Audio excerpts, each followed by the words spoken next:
السلام عليكم ورحمة الله.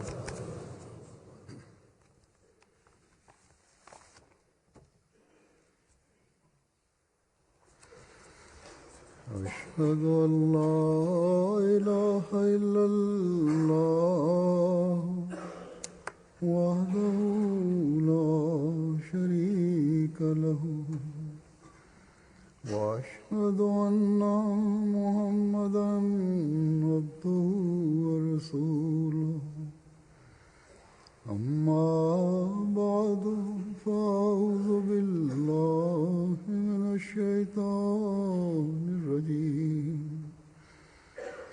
بسم الله الرحمن الرحيم الحمد لله رب العالمين الرحمن الرحيم مالك يوم الدين إياك نعبد وإياك نستعين اهدنا الصراط المستقيم صراط الذين أنعمت عليهم غير المغضوب عليهم ولا الضالين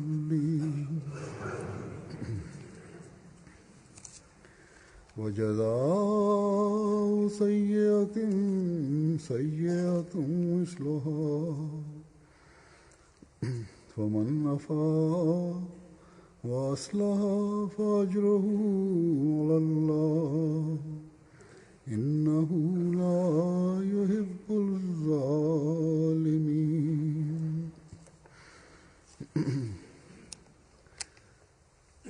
और बदी का बदला की जाने वाली बदी के बराबर.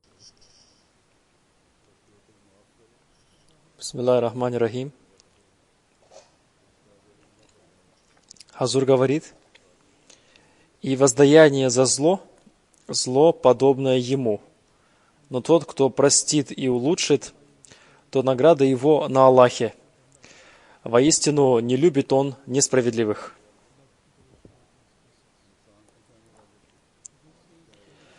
Ислам учит, что того, кто причинил вред, надо наказывать таким образом, чтобы он исправился. Это естественно, что в исламе есть учение о наказании за преступление. Но кроме этого, ислам также учит, что надо поступать снисходительно или прощать.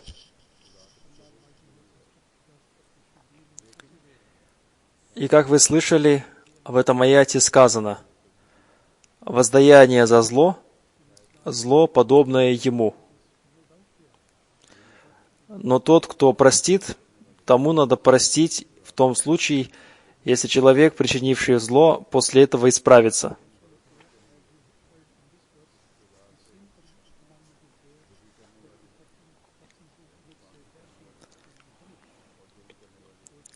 А если он не исправится после прощения, то его следует наказать.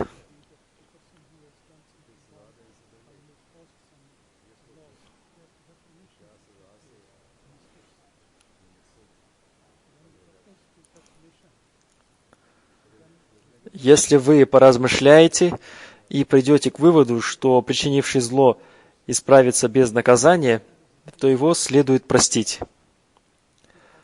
В ином случае его следует наказать.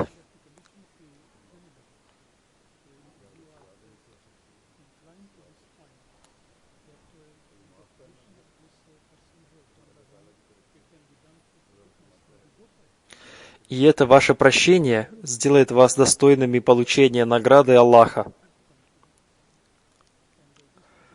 В конце этого аята Аллах изрекает: воистину не любит он несправедливых.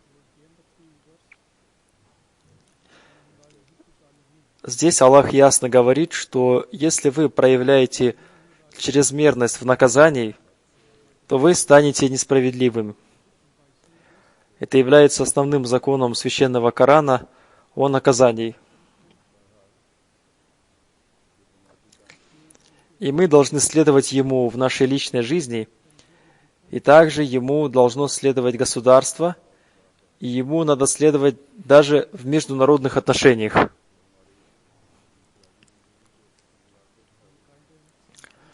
Главной целью наказания преступника должно быть его исправление. Ислам учит нас следовать этому правилу в наказании. И он учит нас, что главной целью должно быть не наказание, а исправление. Если вы думаете, что прощение приведет к исправлению, то прощайте. А если думаете, что прощение не приведет к исправлению совершившего зло, то накажите его. Но при одном условии: вы не должны проявлять чрезмерность в наказании.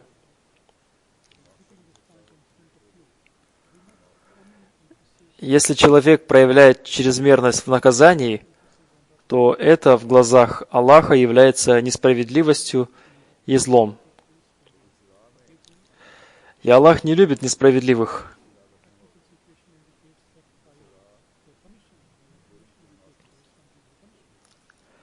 В исламе нет крайностей, подобным крайностям других религий. И высочайший пример соблюдения золотой середины мы видим в жизни святого пророка, мир и благословение Аллаха да пребывает с ним. Когда он видел, что преступник в случае его прощения может исправиться, то он прощал даже своего самого ярого врага.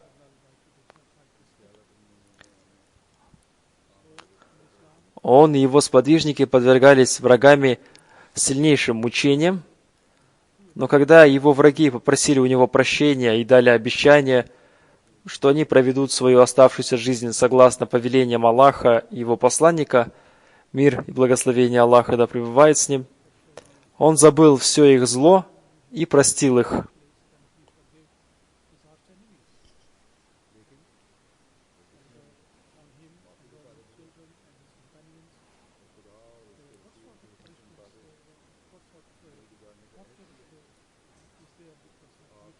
В хадисе повествуется, что когда дочь святого пророка, мир и благословение Аллаха да пребывает с ним, переселялась из Мекки в Медину, то на нее совершил нападение один злой человек по имени Хабар бин Асвад, который ударил ее копьем. Она в то время была беременна, и из-за его удара копьем она потеряла своего ребенка. И впоследствии из-за этого удара она умерла. И следствием его жестокого преступления было то, что святой пророк, мир и благословение Аллаха да пребывает с ним, отдал приказ о его убийстве. И когда святой пророк, мир и благословение Аллаха да пребывает с ним, впоследствии победоносно вошел в Мекку, он убежал из Мекки. И когда святой пророк, мир и благословение Аллаха да пребывает с ним, вернулся в Медину, то Хабар тайно тоже пришел в Медину. И он пришел к святому пророку, мир и благословение Аллаха да пребывает с ним, и сказал: «Я совершил большой грех, и по этой причине вы отдали приказ о моем убийстве. Но когда я услышал о вашем милосердии и прощении врагов, то это притянуло меня к вам. И сейчас во мне появилась смелость, несмотря на то, что вы отдали приказ о моей смерти, попросить у вас прощения. Это ваше великолепное прощение врагов вызвало во мне смелость. О посланник Аллаха, мы были погружены в невежество и ширк, предание Аллаху сотоварищей. И Всевышний Аллах посредством вас спас и дал наставление нашему народу и спас нас. Я признаю все свои грехи и прошу вас простить мое невежество». И в итоге святой пророк, мир и благословение Аллаха да пребывает с ним, простил убийцу своей дочери и сказал: «О Хабар, иди, Всевышний Аллах оказал тебе милость и дал тебе возможность принять ислам. и Он дал тебе возможность принести истинное покаяние.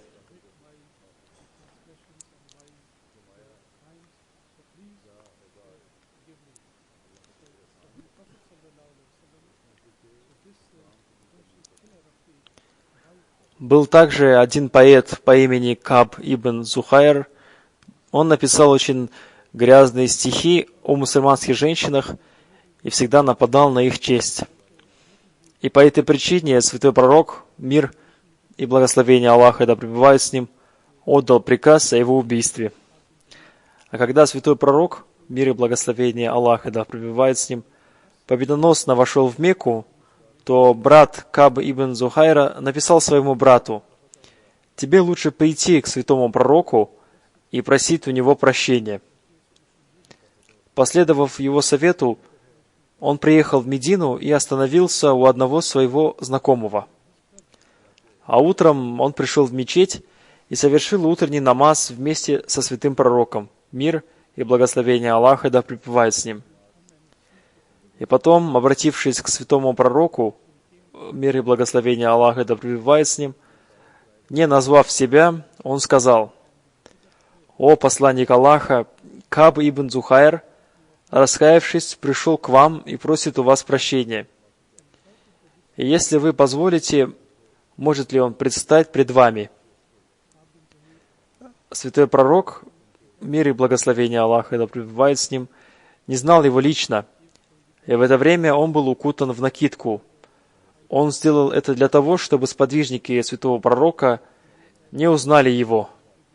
Святой пророк сказал: «Пусть придет». Каб ибн Зухайр сказал: «Это я». И тогда один из сподвижников встал и хотел убить его, потому что уже был дан приказ о его предании смерти.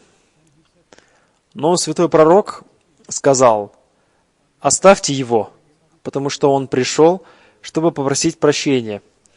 И затем Каб ибн Зухайр произнес хасиду оду в честь святого пророка, мир и благословение Аллаха да пребывает с ним, и, прослушав ее, святой пророк подарил ему свою красивую накидку, плащ, в качестве награды.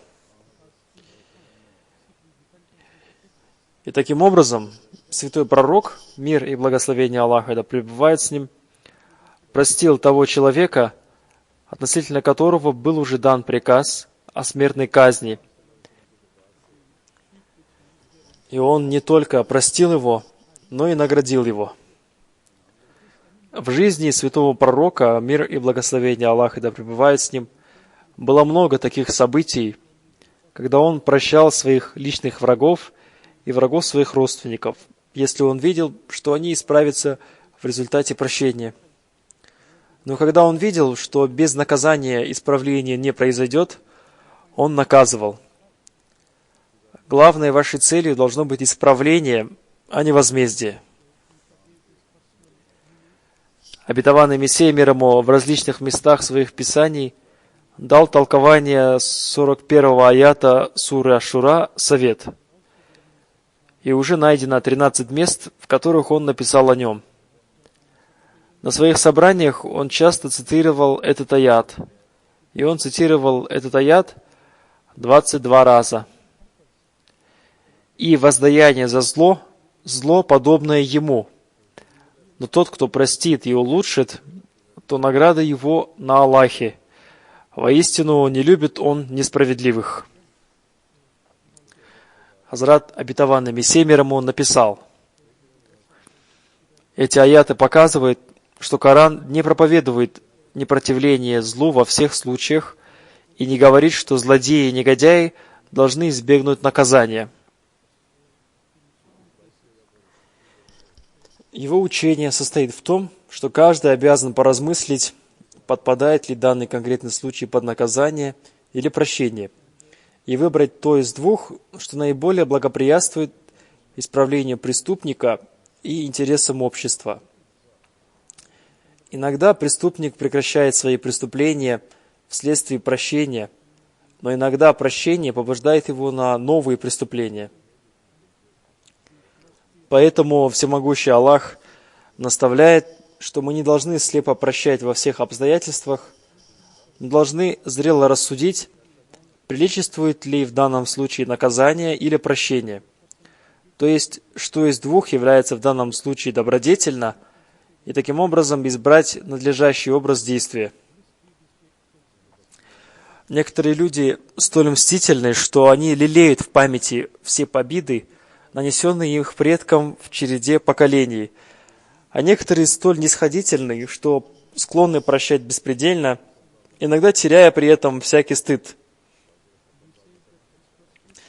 Они проявляют такую слабость, терпимость и такое всепрощение, словно совершенно не имеют понятия о достоинстве, чести, ревности и добропорядочности. Их поведение становится пятном на их добром нраве, и единственным результатом их снисходительности является то, что люди отвращаются от них.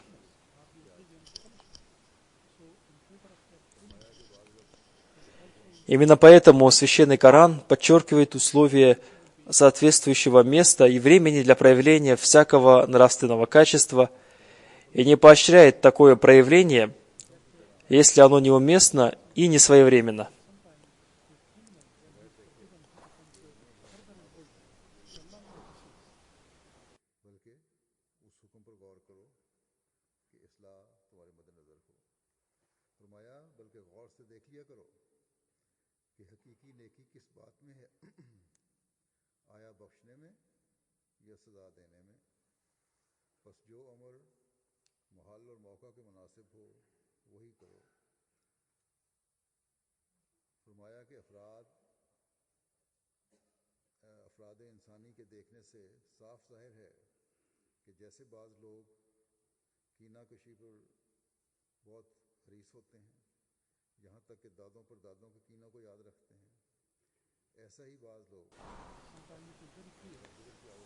Таким образом, это является философией концепции наказания и прощения в исламе.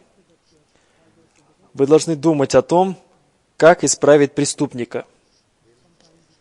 Иногда прощение становится благим делом, и оно приводит к исправлению.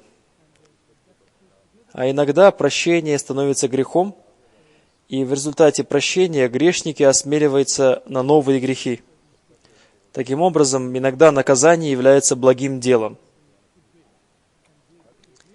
Если вы наказываете такого человека, то вы совершаете доброе дело по отношению к нему, потому что посредством наказания вы удерживаете его от совершения грехов.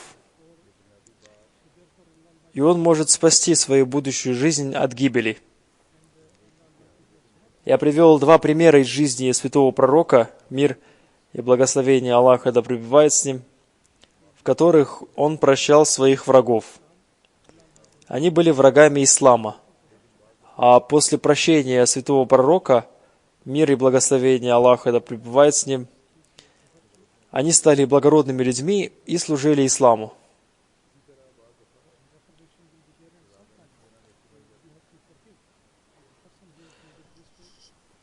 Ислам является такой религией, которая в каждую эпоху объясняет важность своих повелений.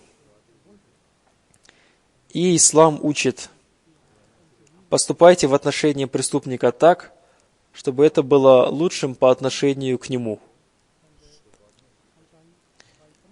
Сегодня в мире многие люди работают в организациях по защите прав людей. И иногда они тоже поступают несправедливо. И иногда они полностью встают на сторону преступников, становясь их сторонниками, якобы во имя защиты их прав. И в результате преступник не осознает тяжести своего преступления и не считает себя преступником.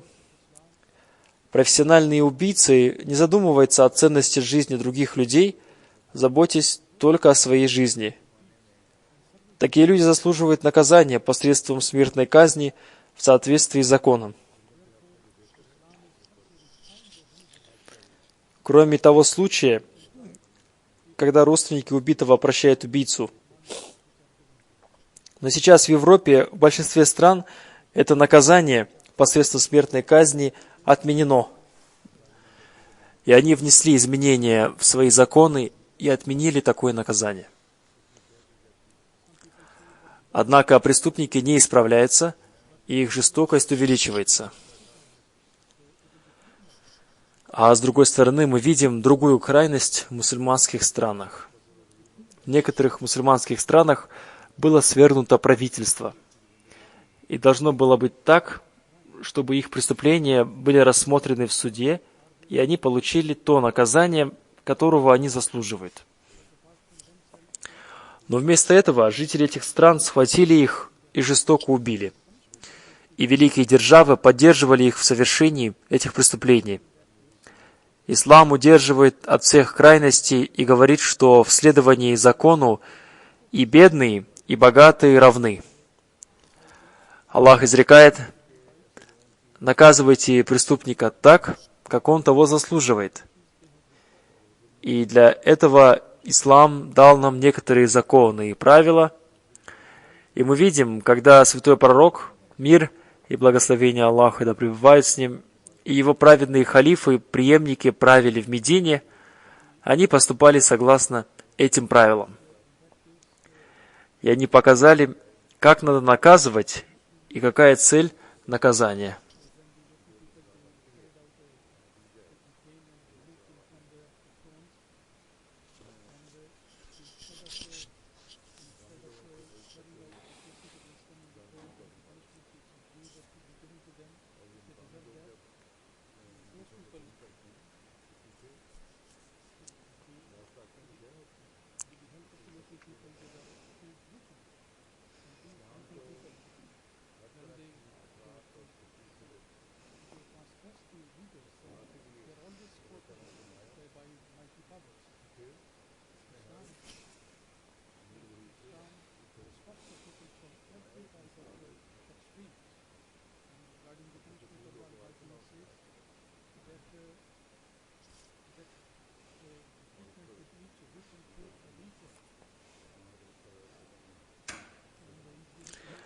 Далее обетованный Мессия мир ему изрекает: его учение ислама состоит в том, что каждый обязан поразмыслить, подпадает ли данный конкретный случай под наказание или прощение, и выбрать то из двух, что наиболее благоприятствует интересам и преступника, и общества. Надо пожертвовать малым ради большого. И надо всегда отдавать предпочтение интересам общества. При вынесении наказания надо смотреть, какое влияние это оказывает на общество. Иногда, если вы прощаете преступника, это очень отрицательно влияет на общество. И люди начинают говорить: посмотрите, этот преступник не получил должного наказания. И в результате другие преступники начинают думать, что совершение преступления они не будут наказаны. И такое положение судебной системы придает смелость преступникам для совершения новых преступлений.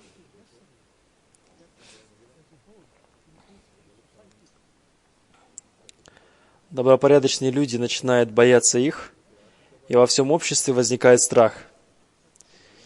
И люди начинают думать о своей самообороне и составляют для этого соответствующие планы.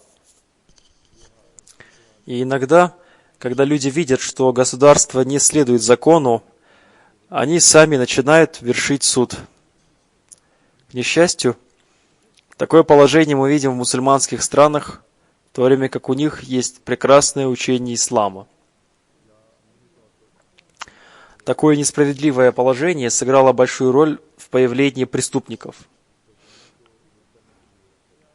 Поэтому обетованный Мессия мир ему сказал, что когда вы наказываете, то смотрите, какое влияние это окажет на общество. Если в результате прощения преступники продолжают совершать преступления, то их надо наказать, и не надо их прощать. Хазрат обетованный Мессия мир ему в одном месте, сравнивая учение Корана и Евангелия, говорит: в Евангелии сказано: не противодействуйте злому. То есть учение Евангелия склоняется к крайности, и человек не может поступать согласно ему, за исключением особых ситуаций. А с другой стороны, когда мы смотрим на учение Торы, то мы видим, что оно склоняется к другой крайности, и оно настаивает только на одном аспекте и говорит: жизнь за жизнь, глаз за глаз, ухо за ухо и зуб за зуб. В этой книге, Торе, даже не упоминается о прощении и снисходительности. Дело в том, что эти книги были ниспосланы в определенное время и для определенных народов. Но Священный Коран указывает нам святой путь, который свободен от всякой крайности и соответствует природе человека. Например, в Священном Коране говорится: «И воздаяние за зло, зло, подобное ему. Но тот, кто простит и улучшит, то награда его на Аллахе. Воистину, не любит он несправедливых».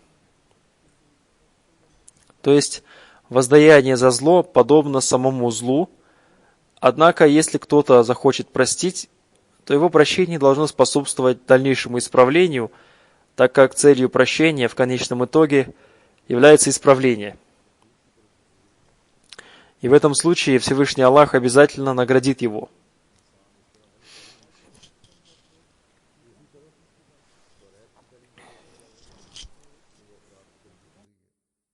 और इसमें भी सिर्फ एक ही पहलू पर जोर दिया गया है कि जान के बदले जान, आँख के बदले आँख और कान के बदले कान और दांत के बदले दांत तोड़ दिए जाए।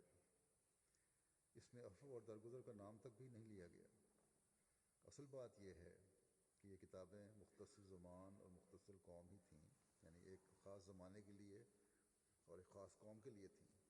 मगर कुरान शरीफ ने हमें क्या पाक राह बताई है जो अफराद और तफरीद से पाक और ऐन फितरत इंसानी के मुताबिक है। मसलन मिसाल के तौर पर कुरान शरीफ ने फरमाया है जज़ा व सय्यत। Посмотрите, насколько прекрасно это учение. В нем отсутствует всякая крайность, в нем есть разрешение на возмездие, но Аллах также побуждает к прощению, но при одном условии, что оно приведет к исправлению. Это есть то третье учение, которое Священный Коран представил миру. Сейчас обязанностью каждого, имеющего чистую натуру человека, является проанализировать эти три учения и узнать, какое учение соответствует природе человека и какие из этих учений отторгает разум и природа человека.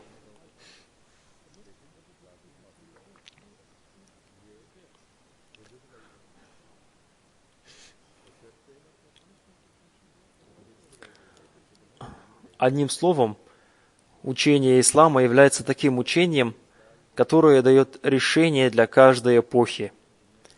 Ислам говорит: когда вы прощаете кого-то, то после этого не храните в своем сердце злобы. Как сказал Хазрат обетованный Мессия мир ему, некоторые люди настолько мстительны, что они лелеют в памяти все обиды, нанесенные их предкам в череде поколений, и они не прощают. Однако верующему не подобает хранить в своей груди злобу против кого-то. В этой связи жизнь святого пророка, мир и благословение Аллаха да пребывают с ним, является для нас примером и наставлением.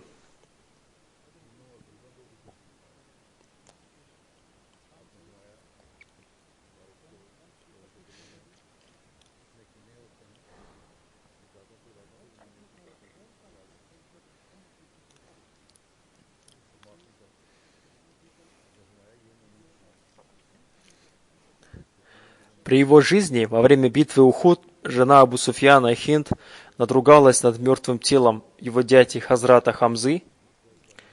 Она отрубила ему уши и нос, распорола ему живот, достала его печень, пожевала ее и выплюнула.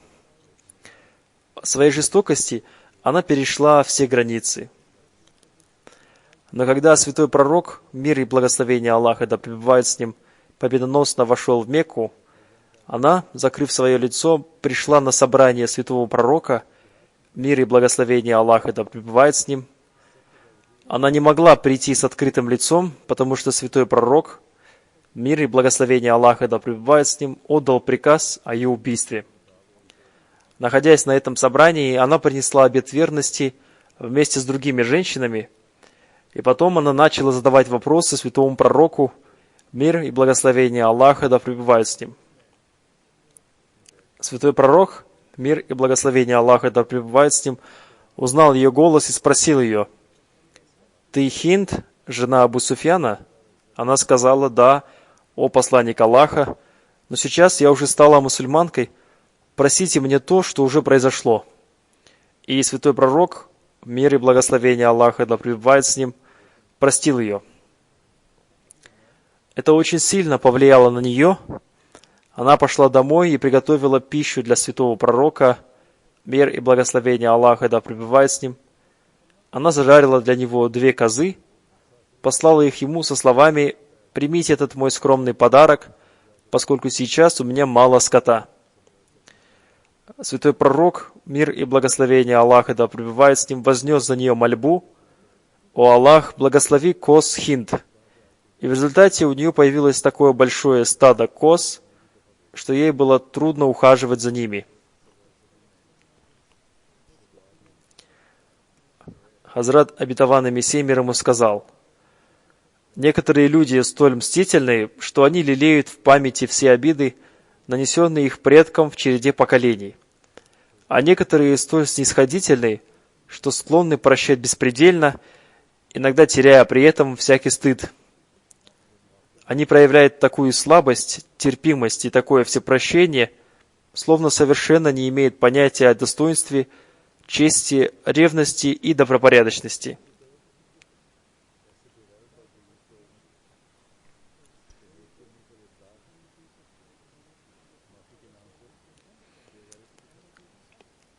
Одним словом, не следует проявлять такую чрезмерную снисходительность, чтобы потерять в результате этого всякий стыд, но не следует поступать и очень жестоко. Если кто-то нападает на честь вашей дочери или сестры, то надо поступать согласно закону. И здесь не может быть речи о прощении. Есть разница между прощением и тем, чтобы поступать так, что это может привести к утрате чести. Но ни в коем случае не должно быть самосуда. Как я уже сказал, обетованный Мессия мир ему во многих местах своих писаний давал толкование этого аята. И когда мы смотрим на все эти цитаты, на первый взгляд кажется, что он говорил одно и то же. Но когда мы посмотрим внимательно, то мы видим, что есть различия в каждом его наставлении.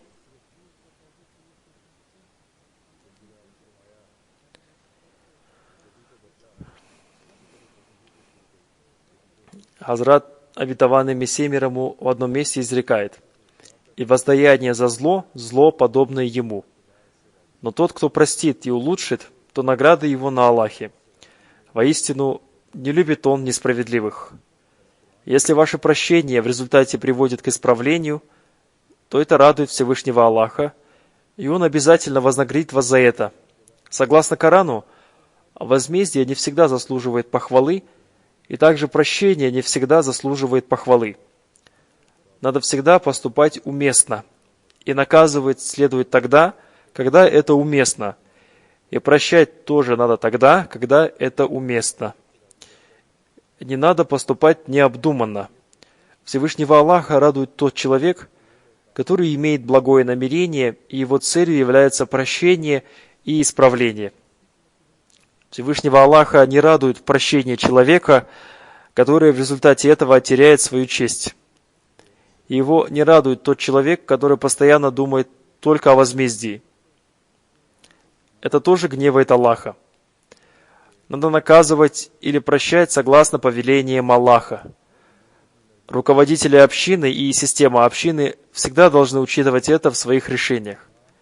Иногда, если в отношении кого-то вынесено решение о наказании, я вместе с этим получаю объяснение руководителя, который принял это решение.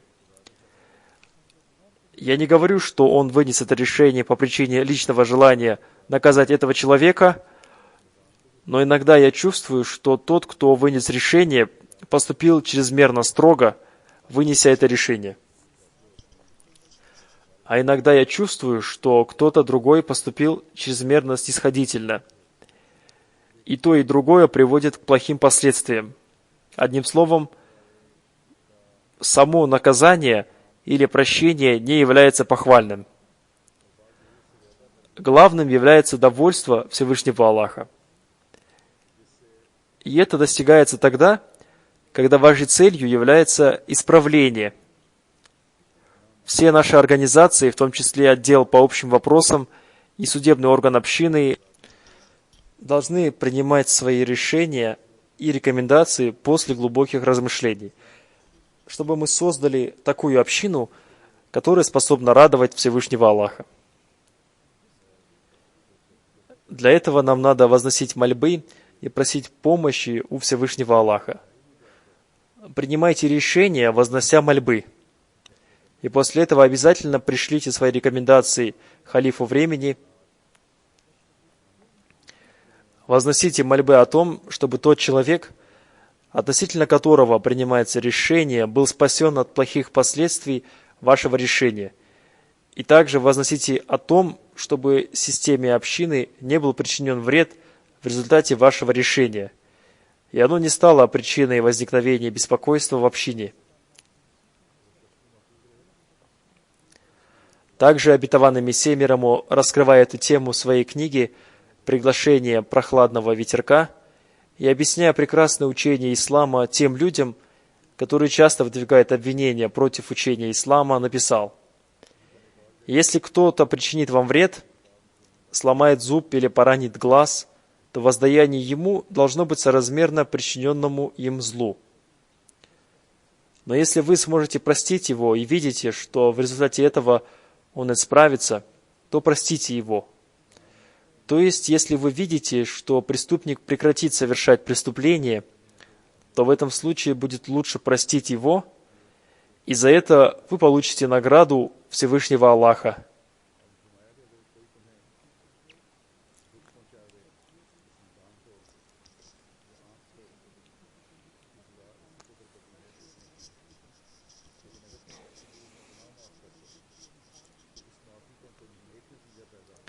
Прощение или наказание зависит от соответствующей ситуации.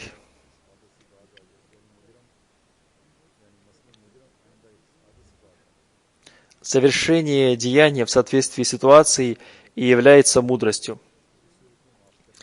И вся система Вселенной действует в соответствии с этой мудростью. В зависимости от времени года, зима это или лето, надо поступать соответственно. Как вы видите, мы не можем употреблять только одну пищу. И иногда мы едим холодную пищу, и иногда горячую. И зимой и летом мы одеваем соответствующие одежды. Хазур говорит: летом мы носим одну одежду, а зимой другую. Сейчас многие говорят, что надо соблюдать умеренность в пище. И надо поступать согласно могущественному закону Аллаха.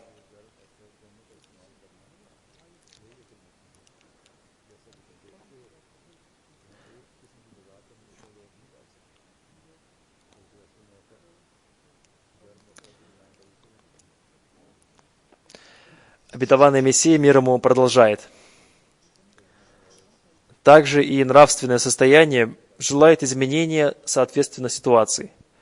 В одной ситуации необходимо проявить гнев, потому что если в данной ситуации мы будем поступать мягко или снисходительно, то это приведет к ухудшению. И в другой ситуации надо поступать мягко и смиренно, потому что проявление гнева будет невежеством. Одним словом, каждое время и каждая ситуация требует определенных действий. Тот человек, который не поступает в соответствии с ситуацией, является неразумным животным, а не человеком. И он является дикарем, а не цивилизованным человеком.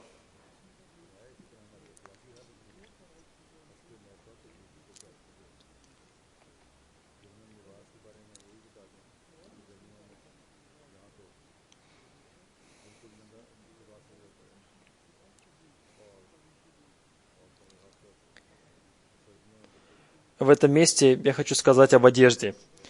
Здесь, в Европе, люди одевают такие одежды, которые не прикрывают тело человека, а оставляют его обнаженным.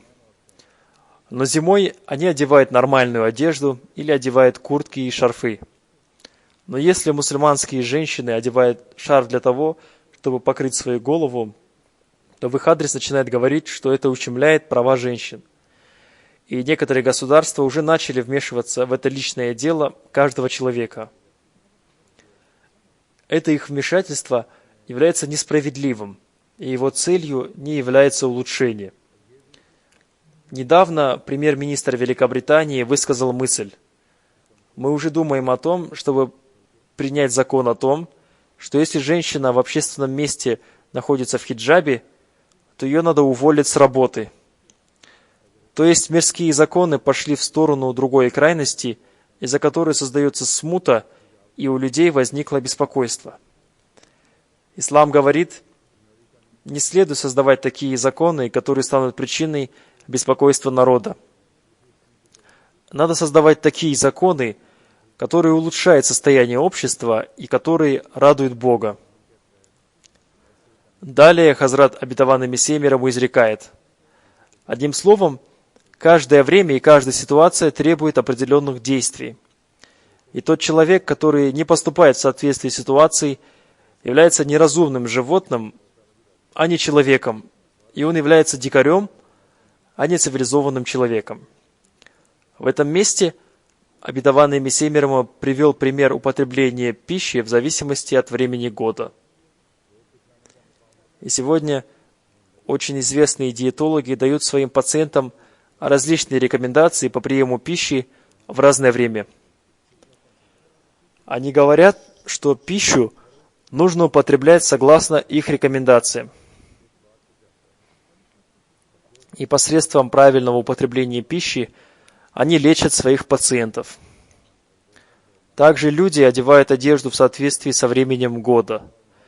А если человек всегда проявляет только мягкость, то он от этого ничего не сможет приобрести. Точно так же, как если неуместно проявлять гнев, то это тоже ни к чему хорошему не приводит.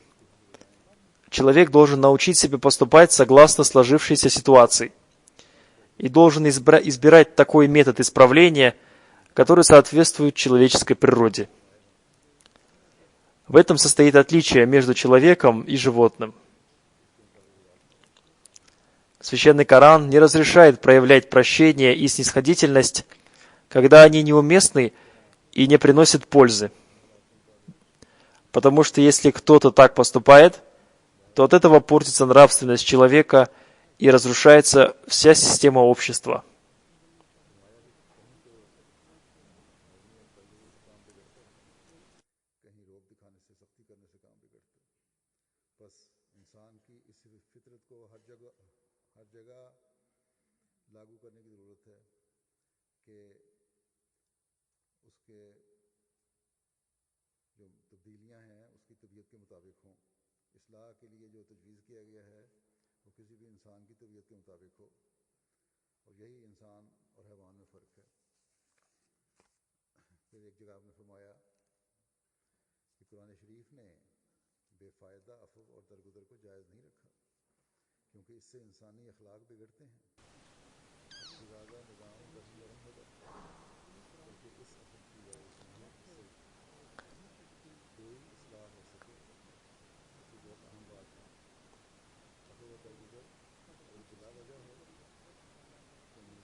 Священный Коран разрешает проявлять такое прощение, посредством которого происходит исправление.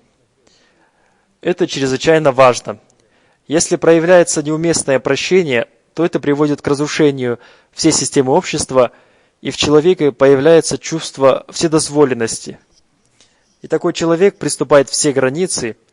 Одним словом, тот человек, который получает наказание, не должен проявлять упорство, и вместо этого он должен обратить внимание к своему исправлению и прибегать к истигфару, молить Аллаха о прощении. Как я уже сказал, вообще никто не получает наказание в качестве возмездия. Наказание всегда назначается для исправления. Каждый человек должен ежедневно внимательно анализировать свои отношения с другими людьми, и ему следует посмотреть, какие мысли он имеет о других людях и что он думает о себе. Если каждый человек будет так поступать, то все общество станет красивым. Самым важным является то, что каждый человек перед совершением каждого деяния должен думать о довольстве Всевышнего Аллаха. И он должен совершать его ради снискания довольства Всевышнего Аллаха. Если каждый человек будет так поступать, то все общество станет лучше. Еще в одном месте Хазрат, обетованный Мессией мир ему, говорит: «И воздаяние за зло, зло, подобное ему.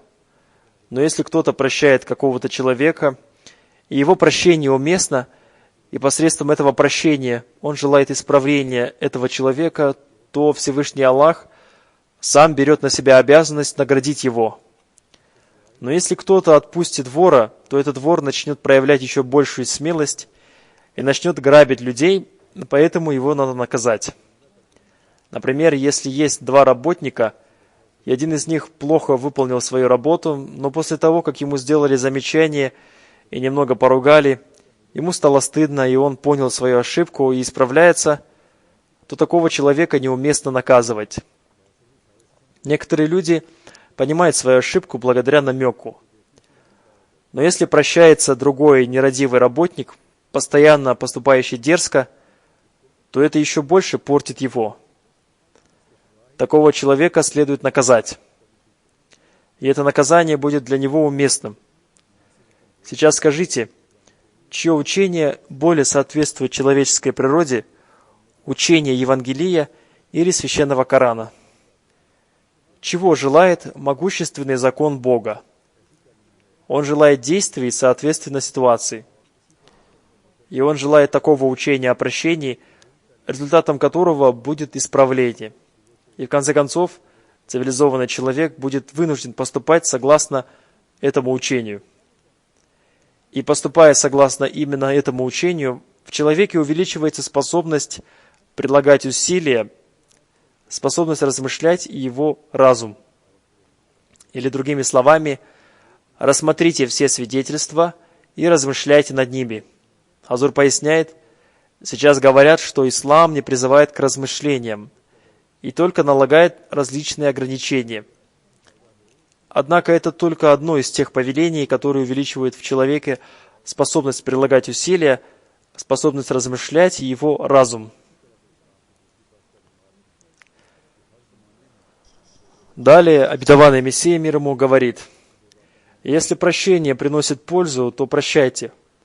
Но если преступник порочный и дерзкий, то воздаяние за зло – зло, подобное ему». Надо поступать согласно этому учению, и также есть другие святые учения ислама, которые в каждую эпоху сияют подобно солнечному дню. Одним словом, нам всегда надо держать в поле зрения обе эти вещи – уместное прощение и наказание. Мы должны удерживать людей от совершения грехов и исправлять общество. И должны создавать атмосферу мира и безопасности. И больше всего мы должны стремиться к довольству Аллаха, потому что Всевышний Аллах не любит жестоких людей. Пусть Аллах даст нам возможность понимать повеления Священного Корана, и пусть Он даст нам возможность поступать согласно им. После намаза я проведу заупокойную молитву Джаназа Гаиб. Это заупокойная молитва по уважаемому Билал Махмуд Сахибу, сыну Мумтаза Ахмада Синди из квартала Даруль-Гарби, Шукар в Рабве. Билал Махмуд Сахиба убили вечером 11 января 2016 года. Инна лилляхи, ва инна иляйхи роджиун. Когда он возвращался домой с работы на велосипеде, двое неизвестных на мотоцикле открыли по нему стрельбу. Подробности этого события следующие. Он возвращался в 9 часов вечера из своего магазина Билал Маркет домой. И возле горного прохода двое неизвестных на мотоцикле открыли по нему стрельбу. В него попало 5 пуль. 2 из них попали ему в голову. Его сразу отвезли в больницу, там ему оказали первую медицинскую помощь, и потом перевезли в больницу Алаид в Фейсалабаде. Врачи ждали, когда он придет в себя, чтобы начать операцию по извлечению пуль из его тела. Но не придя в сознание, он скончался. Инна лилляхи ва инна иляйхи роджиун. Билал родился в 1989 году в Кот-Билал-Нагаре возле Ноукот, округа Мирпурхас. Он был вакфе-нино. В 2003 году скончался его отец. После этого его семья переехала в Рабву, и он в 2008 году подтвердил свое посвящение служению общине. Его назначили на работу в офисе завещаний Садр Анджуман Ахмадия, и он работал там до дня своей смерти. У него был свой небольшой магазин, и по вечерам он некоторое время проводил в нем. Он служил в разных офисах. Перед смертью он был секретарем отдела завещаний. Он женился в апреле 2015 года. Его жена сейчас беременна. Да проявит к ней и его ребенку свою милость Аллах. Он был очень благородным, сострадательным и общительным человеком. Он всегда очень серьезно относился к своей работе и был трудолюбивым и исполнительным. Он глубоко любил Ахмадийский халифат, с уважением относился к каждому человеку, сильно любил всех своих родственников, мать, сестер и брата. Он оставил свою жену Мабашир Билал Сахибу, мать Мабарак Мумтаз Сахибу, одного брата и 2 сестер. Начальник офиса завещания написал: он был умным, трудолюбивым и никогда не проявлял лени или пренебрежения к своей работе. На его лице всегда была улыбка. Он всегда вовремя приходил в офис, а если ему поручалось какое-то дело, он делал его очень быстро. Таких, как он, работников мало. Он всегда думал о своей работе, был исполнительным и преданным, всегда активно участвовал в делах общины. Секретарь офиса отдела завещаний написал: мученик так сильно любил Ахмадийский халифат, что мы, видя это, испытывали ревность. Да возвысит Аллах его степенями в раю и дарует терпение его родственникам. Амин.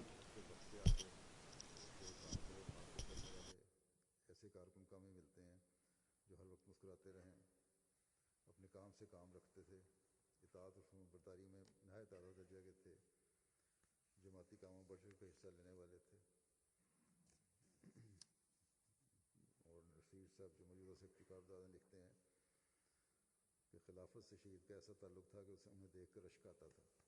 अल्लाह ताला मरहूम की दर्जात बुलंद फरमाए और इनके ख़ानदान को सब्र और हौसला अता फरमाए।